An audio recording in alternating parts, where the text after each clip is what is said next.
बिस्मिल्लाहिर्रहमानिर्रहीम, अस्सलाम वालेकुम। मैं हूं शहजाद हुसैन भट्ट और आज फिर नए वीलॉग के साथ हाजिर खिदमत हूँ। नाज़रीन, स्टोरी बहुत बड़ी ब्रेक करने जा रहा हूँ।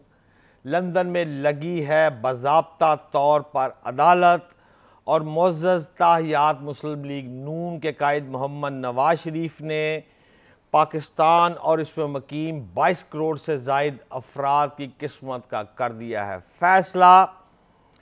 असल में 52 जलसे इमरान खान के मुकम्मल हो चुके हैं और जब 52 जलसे मुकम्मल हो जाएं तो ये 52 का फिगर, 52 का जो फिगर है, ये बड़ा डेंजरस है।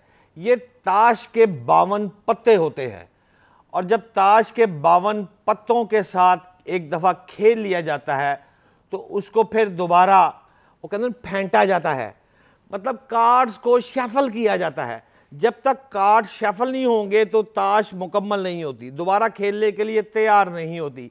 लिहाजा उस ताश को खेलने के लिए और बराबरी की सतह देने के लिए अंपायर ने ताश को फेंट दिया है। जैसे लस्सी को दूध और दही मिलाकर फेंटते हैं ना, वैसे ताश को फेंटते हैं। तो उन्होंने, अंपायर ने ताश को शफल कर दिया है और तैयार करके ताश रख दी है दोबारा, और अब तैयार है, मैदान लगेगा और उस मैदान में होगा फैसला। हम इस पर बात करते हैं और आपको आज जो स्टोरी देंगे वो एक ऐसी स्टोरी देंगे जिसमें हम आपसे ज़ूमानी गुफ्तगू करेंगे। देखें, हसास मामला है। देखें, जिस जगह लंदन में मीटिंग हुई है उस मीटिंग में शहबाज साहब यूएन खिताब से वापस लंदन, हुसैन नवाज के दफ्तर, सुलेमान शहबाज के घर, इसहाक डार के घर, नवाज शरीफ के कीमती फ्लैट्स में मीटिंग, इधर उधर। बाद अज़ां मरकज़ी मुस्लिम लीग नून का जो सेक्रेटेरिएट है उसके अंदर एक मीटिंग जिसमें 3 अफराद, इसहाक डार, नवाज शरीफ, शहबाज शरीफ, कुंडी बंद, no McDonald, no coffee, no chai. Source कहाँ से आए, खबर कहाँ से आए? फंस गए ना सारे, पहली मीटिंग।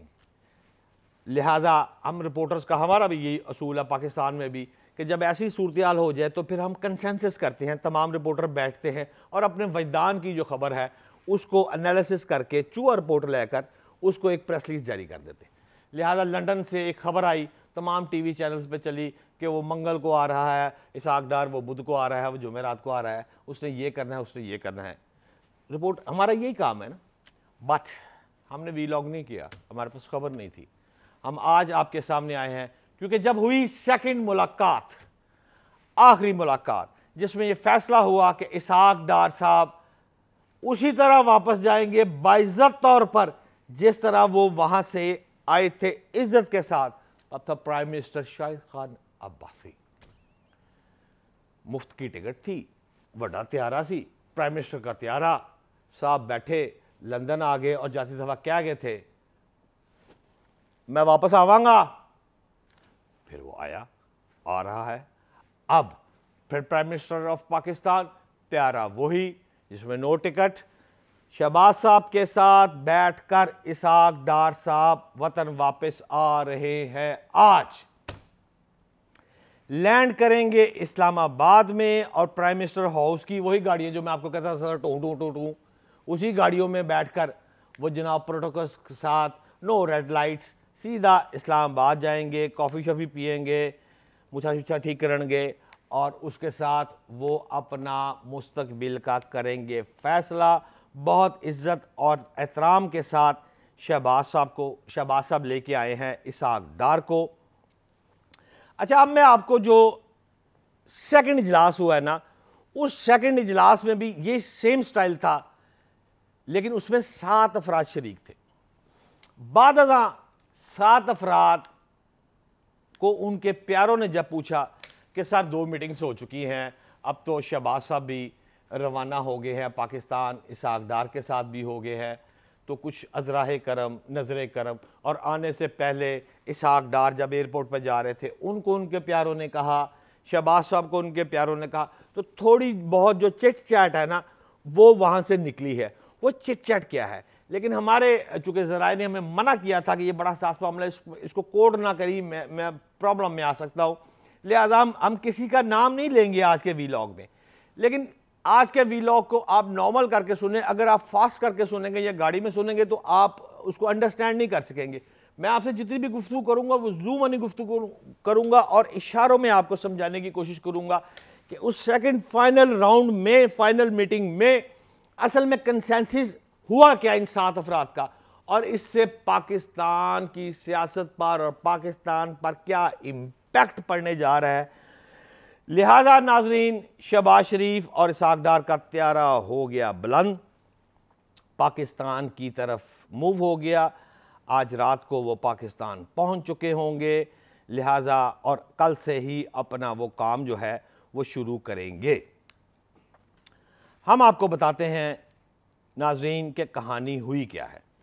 कहानी ये हुई है कि जब 7 अफराद बैठे तो उस 7 अफराद के दौरान एक ऑफिस के अंदर, जो हुसैन नवाज का ऑफिस है, उस ऑफिस के अंदर बैठकर जब मामला शुरू हुए तो सबसे पहले मियां मोहम्मद शहबाज शरीफ ने इस मीटिंग का आगाज़ किया। उस मीटिंग का जो आगाज़ किया गया उसमें शहबाज साहब ने ये वाज़िया तौर पर इशारतन और ज़बानी भी एक फ़िक्रा कहा। वो फ़िक्रा था, भाई साहब,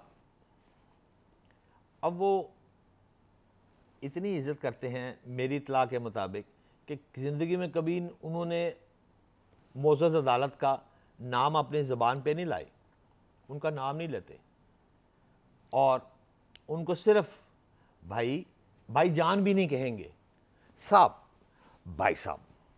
वो उन्होंने पुकारा भाई साहब, 5-6 वोटों का फर्क है, सिर्फ मामला कोई ज़्यादा इतना नहीं है, और यूं करके पंजाब हुकूमत जो है वो गिराई जा सकती है, नो प्रॉब्लम। आपकी बस हुक्म का इंतज़ार है, आप मेहरबानी फरमाएं, आप बताएं कि इसको पंजाब हुकूमत में तब्दीली जो है वो कैसे करनी है। असल में मेंटली टॉर्चर बहुत दिया जा रहा है, आप समझ रहे होंगे मेरी बात। तो टोटल 5 वोटों का फ़र्क है, बाज़ाब्ता नामों के साथ मुकम्मल फाइल तैयार करके लाए हूँ, और ये इस फाइल में ये आप हुक्म फरमाएं, मैं आपको ब्रीफिंग दे सकता हूँ। जज साहब मुस्कुराए, मोअज़्ज़ज़ अदालत मुस्कुराई और फरमाया नेक्स्ट किसी और टॉपिक पे बात करें। जी हाँ, जज साहब मुस्कुराए और कहा नेक्स्ट टॉपिक पे बात करें। अब वो कहने वाला, सवाल करने वाला जो शख्स था वो थोड़ा सा कंफ्यूज हुआ कि ये तो सारी ब्रीफिंग, ये फाइलें शाइलें, ये सारी चीज़ें जो हैं वो अब क्या हो सकता है इस पर। तो सामने उसके मियाँ साहब के साथ, अदालत के साथ जो एक और शख्स बैठा हुआ था, उस साहब ने इस चीज़ को भांप लिया और उसने मौके की नज़ाकत को देखते हुए ना एहतियाती तौर पर कहा कि असल में बात यह है कि लॉन्ग मार्च जो है वो मियाँ साहब आप उस पर फरमाएं कि आप उससे क्या कर सकते हैं और कैसे हो रहा है, उस पर आपने कोई डिटेल नहीं फराहम की, उस बात को टाल दिया। जिस पर उसी साहब ने, जिन्होंने पहले बात की थी, वो फिर बोले, उन्होंने फरमाया वो लॉन्ग मार्च की कोई मसला नहीं है, निपटने के लिए हम तैयार हैं 100%, ये पॉलिसी है। और मेरी आने से पहले राना सनाउल्लाह से भी तफसीली गुफ्तगू जो थी वो हो गई हुई थी। अभी मज़ीद बोलना चाहते थे इस पर भी और डिटेल देना चाहते थे कि अदालत एक दफ़ा फिर मुतरक हुई।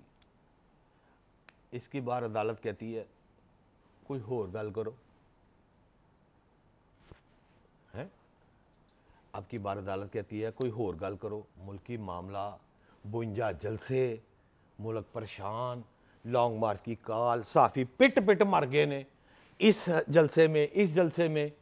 स्वाब मुतमईन, नो टेंशन, मिठे चौल, हलवा, कोई होर गल करो। लिहाजा इससे आगे चलते हैं।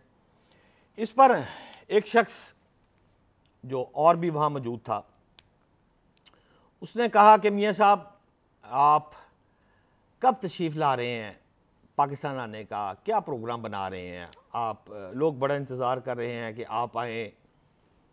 अदालत बोलती है आप पहले वापस जाएं ना, तो जाकर वकीलों से बात करें, माहौल बनाएं, ज़रा माहौल नहीं है, खाते साफ करो ना, फिर मुझसे बात की रहे इस टॉपिक पर। और दूसरा, वो अगर हमजा शहबाज की कमर की दर्द ठीक हो गई है तो उसको भी मरियम नवाज के साथ निकालें सलाब ज़दगान की इमदाद के लिए। बहुत आराम फरमा लिया, अब मूवमेंट करें ज़रा और उन्हें कहें कि वो जाकर मुतासिरीन की इमदाद करें। इसके साथ साथ ये भी तय हुआ है कि शहबाज शरीफ के जहाज़ पर आने वाले इसहाक डार वज़ारत ख़जाना के साथ साथ deputy prime minister of Pakistan का ओहदा भी अपनी पॉकेट में रखेंगे। और prime minister of Pakistan Shahbaz Sharif की ख्वाहिश है कि मैंने अपना काम कर दिया है, और इस बात को साथ आने वाले शख्स ने भी उस मौके पर कहा कि ये सारा कुछ मियाँ साहब आपकी दूरंदेशी की बदौलत हुआ है कि आज मौसम बहार का आगाज हो चुका है। लिहाजा ये बात कहने वाले साहब को साथ लाया गया है और उनको बाज़ाब्ता तौर पर जो ऑफिस मिला है उस ऑफिस में अब ना सिर्फ वो होंगी बल्कि मरियम नवाज साहिबा की एंट्री भी प्राइम मिनिस्टर हाउस में हो गई है। और उस एंट्री में वो इसहाक डार के ऑफिस, जो कि उनके अंकल भी हैं और बड़े भाई भी हैं और उनका आपस में रिलेशन भी जो है वो मेंटली अंडरस्टैंडिंग भी बहुत ज़्यादा है, लिहाजा उसी कुर्सी पर बरजमान होकर वो बाज़ाब्ता हमजा भाई के साथ मोहतरम काबिल एहतराम मरियम साहिबा, ये दोनों अफराद सलाब ज़दगान की इमदाद करेंगे, लेकिन उस ऑफिस में बैठकर करेंगे। आगे चलते हैं। अभी 4-5 और मगर वक्त ज़्यादा बातें हैं नाज़रीन, लेकिन चूँकि वक्त की कमी है मैं समझता हूँ कि इसको मैं और किसी एपिसोड पे ले जाऊँगा। अब इसको वाइंड अप, मेरे पास 5 तकरीबन बातें हैं अभी जो ऐसी हैं जो और है, लेकिन इसमें सबसे जो इम्पॉर्टेंट बात है मैं उसको कंपाइल करके आपके सामने रख देता हूँ और इसको वाइंड अप कर लेते हैं। अच्छा, बड़ी बात, एक साहिब ने मौके पर जो मौजूद थे उन्होंने साफ अल्फाज में कह दिया कि मियाँ साहब आप वो मेहरबानी फरमाएं सिपा सलार के हवाले से भी, तो वो जो फैसला है वो किस तरह करना है, वो क्या हिसाब किताब है।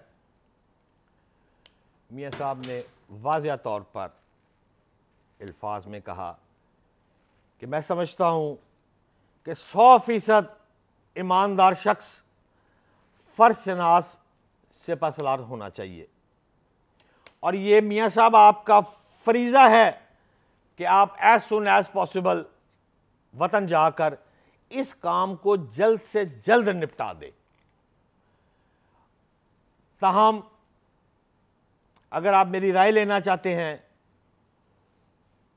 तो उससे बड़ा ईमानदार और बड़ा शख्सियत कौन हो सकता है जिसने ये कह दिया हुआ है कि मेरे मरने के बाद मेरी तमाम जायदाद जो है वो शुहदा के फंड में दे दी जाए। नेक्स्ट ऑफ किन वो भी तो है ना, कोई मुझे नहीं पता कौन है, उसको भी जाके मॉनिटर करें। ताहम मेरिट पे फैसला होना चाहिए, जिस पर छोटे साहब ने अजराह करम नजर करम के स्टाइल में कहा कि वैसे आप देख लें, मेरा ख्याल के मुताबिक इस वक्त अगर 1 साल की एक्सटेंशन दे भी दी जाए या 6 माह की दे दी जाए तो बहुत बहुत अच्छी बात है और इससे भी मुल्क में बहुत फ़ायदा हो सकता है। जिस पर अदालत ने कहा ये आपका और मेरा काम नहीं है, आप जाकर उनसे बात करें, अगर वो ये चाहते हैं, जो कि मेरी इत्तला के मुताबिक नहीं चाहते, तो वो अगर आपको कहें तो फिर आप मुझसे बाज़ाब्ता बात करें, अदरवाइज़ जाकर जो फ़ैसला है वो आप इसको अब पाया तकमील तक पहुंचा दें और इसको अब मज़ीद लंबा आप ना करें।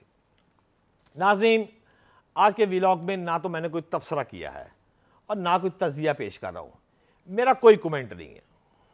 आप खुद अंदाज़ा लगाएं मुल्क में क्या होने जा रहा है, खुद अंदाज़ा लगाएं कि इस वक्त जो ऊँट की करवट है वो किस तरफ बैठने जा रही है।